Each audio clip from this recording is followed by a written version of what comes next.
नमस्कार साथियों, मैं संजय भाटी आप सभी देशवासियों से, प्रदेशवासियों से, विशेष रूप से जनपद गौतम बुद्ध नगर वासियों से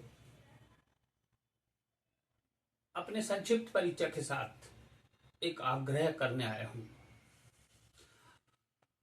आप में से बहुत सारों को मेरे विषय में पहले से भी जानकारी होगी।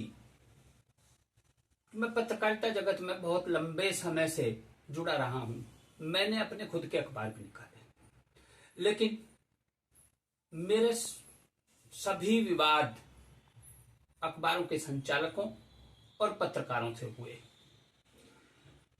इसका मूल कारण था कि जितने भी पत्रकार जुड़े हुए हैं, पत्रकारिता में जुड़े हुए हैं गौतम बुद्ध नगर से, उनमें से मुश्किल से 1 या 2% को छोड़कर सबके सभी लूट खसोट और भ्रष्टाचार में लिप्त हैं। बल्कि ये समझिए कि मिलजुल कर एक गैंग चलाते हैं, गैंग जो अवैध वसूली, ब्लैकमेलिंग और जो भी लोग अवैध गतिविधियां चला रहे हैं उनको संरक्षण देने का। इस सब में सबसे महत्वपूर्ण भूमिका होती है पुलिस प्रशासन की। शायद कुछ ऐसी स्थिति है कि गौतम बुद्ध नगर में जो पुलिस प्रशासन में लोग आते हैं उनका अधिकांश का उद्देश्य इस जिलों में धन कमाना ही होता है। वो यहां लॉ एंड ऑर्डर को लागू करने नहीं आते, वो यहां के लोगों की समस्याओं का निस्तारण करने नहीं आते। इक्का दुक्का हो सकते हैं जो ईमानदारी से काम करते हों, लेकिन बड़ी विडंबना यह है कि जो लोग यहां जो है जनता के लिए काम करना चाहते हैं, भ्रष्टाचार के खिलाफ काम करना चाहते हैं, भ्रष्टाचारियों की मंडली उन्हें तरह तरह से आरोपित करती है। और जब इनके आरोप जो है सटीक नहीं बैठते हैं या इनके लगाए आरोपों में लोग नहीं फंसते हैं, तो इनके पास एक सर्वाधिक प्रचलित आरोप है कि ये अपनी किसी न किसी महिला से मुकदमे डलवाते हैं। ऐसा अनेकों बार होता है, अनेकों लोगों के साथ होता है। ज्यादातर लोग जब महिलाओं से छेड़छाड़ का या उनकी साड़ी खींचने का या उनके स्तन पकड़ने का या महिलाओं की वीडियोग्राफी करके उन्हें ब्लैकमेल करने तक के आरोप लगते हैं, तो अनेकों लोग अपनी भ्रष्टाचार के खिलाफ की मुहिम को रोक देते हैं। या ये समझिए जब इस तरह के आरोप लगते हैं तो बहुत सारे लोग उन आरोपों से निपटने में लग जाते हैं और जो भ्रष्टाचारी हैं उनका मकसद हल हो जाता है। मेरे साथ भी ऐसा लगातार होता है।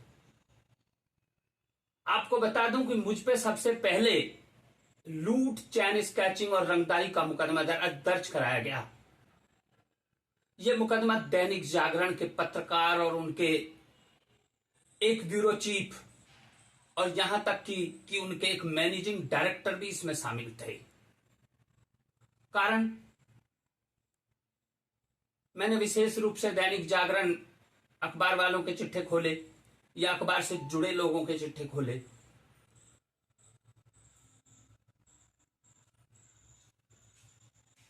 मैं कुछ समय के लिए डिस्टर्ब हुआ। मेरी जो टीम थी वो मुझे छोड़ के भाग गई, क्योंकि एक बड़े अखबार के द्वारा ऐसा किए जाने पर लोग सोचते हैं कि भाई जेल चले जाएंगे, क्योंकि उनका वजूद होता है, उनका वर्चस्व होता है।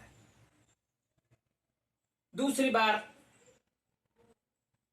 इन्हीं सब लोगों ने मिलजुल कर एक दरोगा को मेरे खिलाफ भड़का दिया, जो एक अय्याश दरोगा था, जिसकी अय्यासियां उसकी मौत तक खुलती रहीं।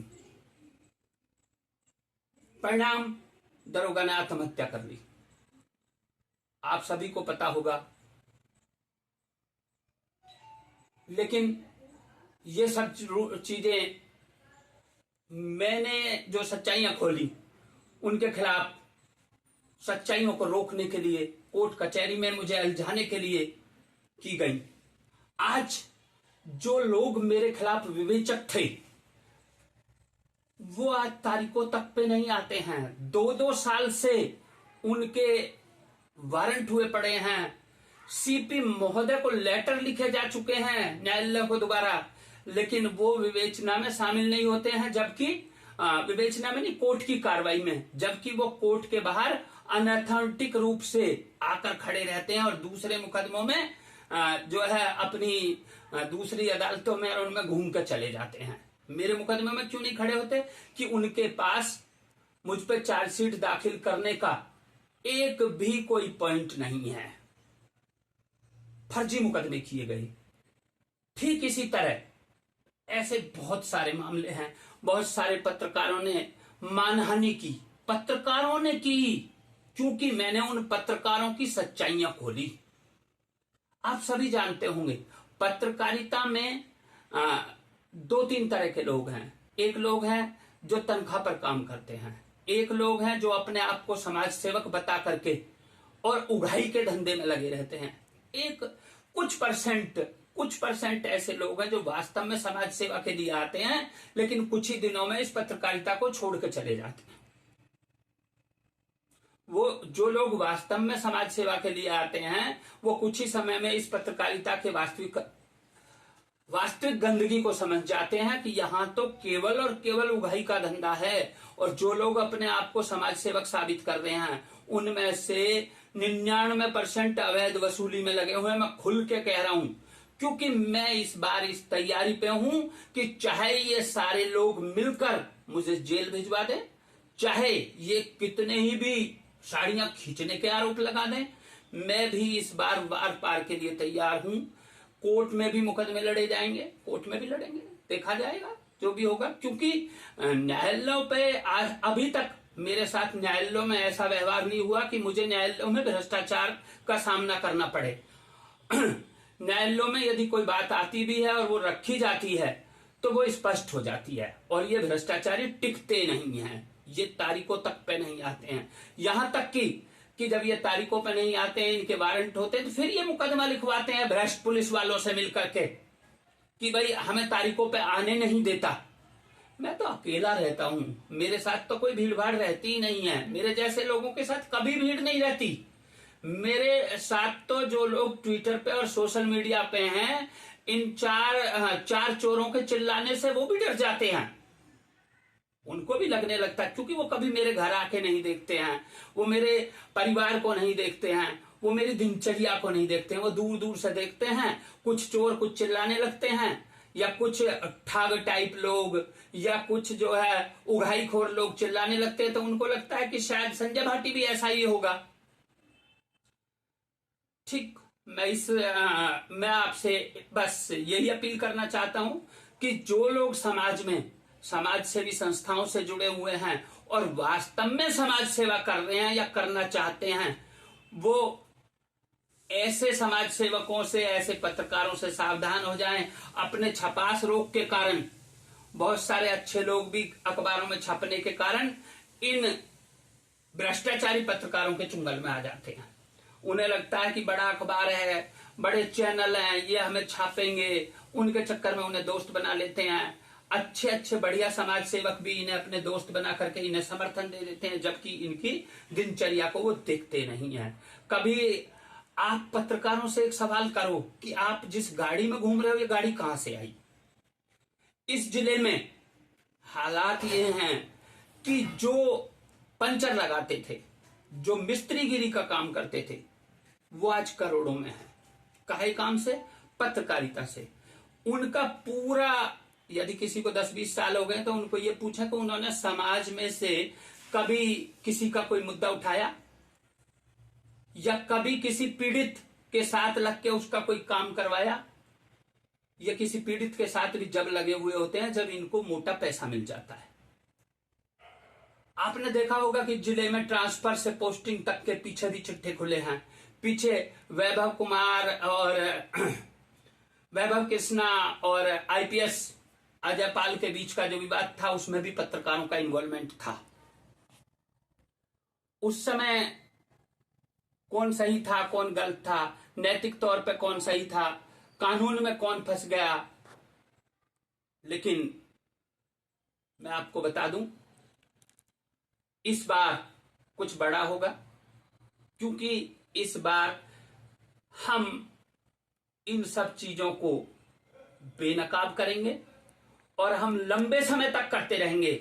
मैंने एक उद्देश्य बना लिया है कि मैं आजीवन अब इस तरह के भ्रष्टाचारी पत्रकारों को, जो ट्रांसफर पोस्टिंग, जो छोटी से छोटी पोस्ट, जैसे अभी मैं बता दूं आजकल शराब के ठेकों को लेकर एक बवाल मचा हुआ है। कोई अधिकारी यदि शराब के ठेकों पर हो रही ओवर रेटिंग को या शराब से संबंधित अनियमितताओं को निपटाना भी चाहे तो ये निपटाने नहीं देते, क्योंकि यदि शराब के ठेकों की ओवर रेटिंग रुकती है तो पत्रकारों की मंथली रुकती है। इसलिए ये ऐसे एजेंडे चलाते हैं और अननोन ट्विटर आईडियों से चलाते हैं। ऐसी ट्विटर आईडी, ये नंबर तक शेयर नहीं करते, ये अधिकारियों से बात तक नहीं करते, कारण कि ये चाहते हैं कि शराब के जो सेल्समैन है वो इनके पसंदीदा हों, जो शराब के ठेकों के कंपनियों के जो मैनेजर हैं वो इनके पसंदीदा हों। इनका नेटवर्क जो हमारे गौतम बुद्ध नगर जिले के हैं, इनका सीधे सीधे नेटवर्क गाजियाबाद, गौतम बुद्ध नगर और बुलंदशहर तक तो इनका डायरेक्टली जुड़ा हुआ है। फिर इन्होंने पूरे उत्तर प्रदेश में अपने पत्रकार बनाए हुए हैं। मैंने ना तो कोई पत्रकार, पहली बात तो छोड़ दीजिए, मैंने तो पत्रकारिता छोड़ ही दी। मैं किसी पत्रकार को साथ नहीं लगा रहा हूं, केवल सोशल मीडिया के माध्यम से, क्योंकि मैंने जिन पत्रकारों को अपने साथ लगाया था, जो ईमानदारी की कस्में खाते थे, वो भी भ्रष्ट ही निकले। और मैं अब, जो मेरे साथ अच्छे भी थे, जो मेरे साथ बुरे भी थे, मैंने सबको इधर किनार कर दिया अपने सिस्टम से। मुझे एक मेरे मित्र ने बॉम्बे से फोन किया कि भैया आप जो है इन लोगों से दूर हो जाओ, ये कहीं ना कहीं कुछ काम करेंगे, वो इनके भ्रष्टाचार तुम्हारे सिर लगेंगे। तो मैंने ज्यादातर को खत्म कर रखा है। केवल एक राजा मौर्य नाम के पत्रकार को मैंने अपने साथ लिया हुआ है। उसका भी बड़ा कारण है, वो 6 साल नोएडा के बहुत सारे पत्रकारों के लिए, बहुत सारे पत्रकारों के साथ काम करके आया है। उसे इनकी तह का पता है ये क्या क्या करते हैं, और उसी को मेरे साथ होने से इनमें सबसे बड़ी बौखलाहट हो रही है। मैं अपने साथियों को ये बता देना चाहता हूं कि राजा मौर्य के द्वारा ही तो मुझे ये पता लगा है कि जो बड़े बड़े पत्रकार हैं वो कर क्या रहे हैं। और आप देख रहे भी होंगे कि इनको बौखलाहट सिर्फ इस बात की है कि राजा मौर्य मेरे साथ क्यों है। बाकी तो मैंने सब हटा ही दिए, जितने भी थे सब हटा दिए। अब मेरे साथ केवल वो लोग हैं जो पत्रकारिता नहीं करते हैं, जनता के लोग हैं, जिनका पत्रकारिता नाम की चीज से दूर दूर का भी कोई संबंध नहीं है। ऐसे लोग अब मेरे साथ हैं और मैं समाज के उन लोगों से अपील करता हूं। मैं समाज का एक अभिन्न हिस्सा है वकीलों का। मैं वकीलों से भी, मैं सारे वकीलों से ये उम्मीद करता हूं कि वकील भी, ये हम एक मिशन चला रहे हैं। मुझे लंबा अनुभव है पत्रकारों का, मैं एक मिशन चला रहा हूं। मेरे साथ समाज के बहुत सारे लोग हैं जो काम कर रहे हैं पत्रकारिता की गंदगी को निकालने का, क्योंकि हमारा मानना है कि पत्रकारों ने ही नेटवर्क भ्रष्टाचार का बिछा रखा है। यदि पत्रकारों का नेटवर्क हटेगा, थोड़ा भी हटेगा, 1-2% भी हटेगा, तो अच्छा होना शुरू हो जाएगा। और जब 1-2% हटेगा तो आप लोगों को उम्मीद बनेगी, आप लोग मेरे साथ जुड़ेंगे। आप समझने की कोशिश कीजिए कि पत्रकारों ने ही जिले का नरक नहीं, देश का नरक बना रखा है। तो मेरी छोटी सी मुहिम है जो जिला गौतम बुद्ध नगर से शुरू है, और मैं ये चाहता हूं कि इस मुहिम को देख करके बाकी जिलों के लोग भी इन चीजों में लगे, मेरे साथ मिलकर समझे। मुझे पत्रकारिता का बहुत बारीकी से पता है। पत्रकारिता के लोग उन सफेद पोस्ट ठगों में से हैं जो इतनी लंबी चौड़ी ठगी करे बैठे हैं। इसमें बहुत बहुत बहुत बड़े बड़े ठग हैं। अभी मैं नाम लेने की स्थिति में नहीं हूं, धीरे धीरे धीरे धीरे नाम भी लिए जाएंगे, नाम भी लिए जाएंगे, खुलासे भी किए जाएंगे, क्योंकि अभी प्रारंभिक दौर है। मेरा मिशन चल रहा था शिक्षा पे लेकर के मैं शिक्षा में सुधार चाहता था। मेरा अन्य बहुत सारी, ये देखो लंबी चौड़ी हमारी काम चल रही थी, ये हमारी 12-14 चीजें हैं जिन पे हम काम कर रहे थे, लेकिन इन लोगों ने मेरी टांगे खींचनी शुरू कर दी, क्योंकि इनके रास्ते में रोड़े बन रहे हैं। मैं अलग से इनके फोटो खींच करके डलवा दूंगा। बहुत सारे जिले में हम बहुत सारे काम करने चाह रहे थे, अस्पतालों पे काम करना चाह रहे थे, स्कूलों पे काम करना चाह रहे थे, प्राइमरी शिक्षा पे, वृक्षारोपण पे, ग्राहकों के अधिकारों पे। हालांकि हम कर रहे हैं, लेकिन इन्होंने इन कामों को प्रभावित कर दिया, क्योंकि जो मैं काम लगातार कर रहा था, यहां तक भी हुई है कि जिन गांवों में मैं काम करता हूं, मेरे साथ जो लोग होते हैं ये उन्हीं के पास जाते हैं और उन्हें रोकते हैं। तो मैंने लंबे समय से वीडियो डालनी छोड़ दी। बीच बीच में पारिवारिक समस्याएं भी आती हैं, मैंने इसलिए वीडियो डालनी छोड़ दी। लेकिन मैं एक बार फिर अपील करता हूं, आप अपना कोई भी निर्णय लेने से पहले मुझे नजदीकी से देखें, मेरे पास आए, मेरे घर तक देखें, और तब आप पता लगाएं कि हम वास्तव में भ्रष्टाचार के खिलाफ मुहिम चला रहे हैं। वैसे जो लोग मुझे पहले से जानते हैं, पत्रकारिता जगत के तो भ्रष्ट लोग भी और ईमानदार लोग भी इस बात को अच्छे तरीके से जानते हैं कि मैंने हमेशा भ्रष्टाचार के खिलाफ मुहिम चलाई और पत्रकारिता में छुपे हुए ठग और सफेदपोशों के खिलाफ मुहिम चलाई, और बिल्कुल ईमानदारी के साथ चलाई। भ्रष्ट से भ्रष्ट व्यक्ति भी इस बात को जानता है कि संजय भाटी एक ईमानदार व्यक्ति है। और ये तो आप समझ ही सकते हो, जब गंदे तालाब में से गंदगी साफ करनी है तो मेरे कपड़े भी गंदे होंगे, मुझ पे भी लांछन छल लगेंगे, क्योंकि उस गंदगी में जाके ही गंदगी को साफ करते हैं। उदाहरण के लिए आपने मुझे देखा होगा नालियों को साफ करते हुए, और वो नालियों को साफ करने का एक मैसेज था। मैं ये बताना चाहता हूं, जिस तरह मैंने नालियों को साफ कर दिया, जो नालियां प्राधिकरण पे साफ नहीं हो रही थी, जो नालियां यहां जो लोग चिल्ला रहे थे साफ नहीं हो रही थी, वो हफ्ते भर में साफ हो गई। अभी आप मेरे साथ जुटिए। जिस तरह नालियों को साफ करने के लिए देवला के लोग जुटे, दूसरे गांवों में भी नालियां साफ हुई हैं, लेकिन मैंने वीडियोज नहीं डाली।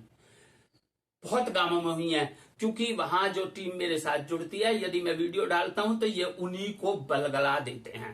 काम दूसरे जिलों में भी हो रहा है, लेकिन हम उसको अब आपको नहीं दिखा पा रहे हैं। दूसरे गांवों में भी हो रहा है, दूसरे जिलों में भी हो रहा है, और मैं चाहता हूं कि देखा देखी पूरे उत्तर प्रदेश में काम हो।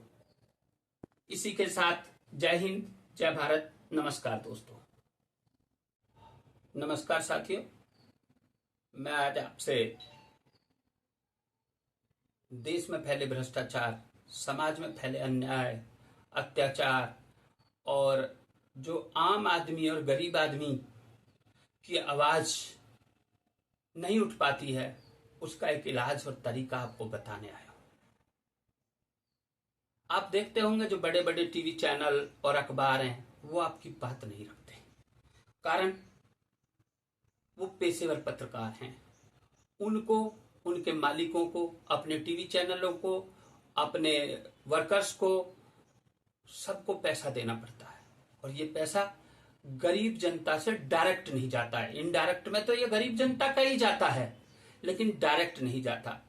तो ये लोग किसके लिए काम करते हैं? जिनसे इनको डायरेक्ट पैसा मिलता है। और डायरेक्ट कौन देते हैं? बड़े बड़े अमीर लोग देते हैं, या फिर भ्रष्टाचारी लोग देते हैं, या फिर जो गलत कामों में या जो गलत चीजें कर रहे हैं, जिनकी अवैध कमाइयां हैं, वो लोग देते हैं। इसलिए पेशेवर पत्रकार हमेशा गलत के साथ होते हैं, वो गरीब के साथ नहीं होते। कभी कभार किसी एक आध मुद्दे को दिखा करके वो आपको ये दिखाना चाहते हैं, ये साबित करना चाहते हैं कि देखो हम ईमानदारी से पत्रकारिता कर रहे हैं, जबकि लाखों अत्याचार रोज देश में गरीबों के साथ होते हैं, उन्हें ये नहीं उठाते हैं। तो इसका एक बहुत अच्छा इलाज है सोशल मीडिया। और आज करोड़ों लोगों के हाथ में एंड्रॉयड फोन है, मोबाइल हैं। तो जिन लोगों के हाथ में एंड्रॉयड फोन है, उनको अपने सोशल मीडिया अकाउंट बना लेने चाहिए, और सोशल मीडिया पे, जैसे ट्विटर पे, जैसे फेसबुक पे, जैसे जो है यूट्यूब पे अपनी बात रखनी चाहिए। मैंने भी इसी उद्देश्य के लिए अपने ट्विटर और फेसबुक, यूट्यूब और इसके अलावा भी डेली हंट वगैरह पे अपने अकाउंट बनाए हैं। मैं आपसे आग्रह करूंगा कि आप भ्रष्टाचार के खिलाफ मेरे द्वारा चलाई जा रही मुहिम को समर्थन करने के लिए मेरे YouTube channel supreme news @supreme_news_G के नाम से जो अकाउंट है उसको फॉलो भी करें, सब्सक्राइब करें और अधिक से अधिक शेयर करें। मैं संजय भाटी, देश की जनता, जिले की जनता, अभी हम जिले लेवल पे ही काम कर रहे हैं और लेकिन जो काम हम जिले लेवल पे कर रहे हैं ये एक दिन देश के लेवल पे होगा, क्योंकि अच्छे लोग जुड़ेंगे। मैं उम्मीद कर रहा हूं मैं समाज में से ही, गांवों में से, गलियों में से, गरीब बस्तियों में से लोगों को जोड़ूंगा। पेशेवर पत्रकारों को मैं अपने YouTube चैनल से या अपने इस मुहिम से नहीं जोड़ूंगा। जो लोग समाज के लिए काम करते हैं मैं उन्हीं से आग्रह करता हूं कि वो मेरे साथ जुड़ें और इस मुहिम को आगे बढ़ाएं। जय हिंद, जय भारत, नमस्कार।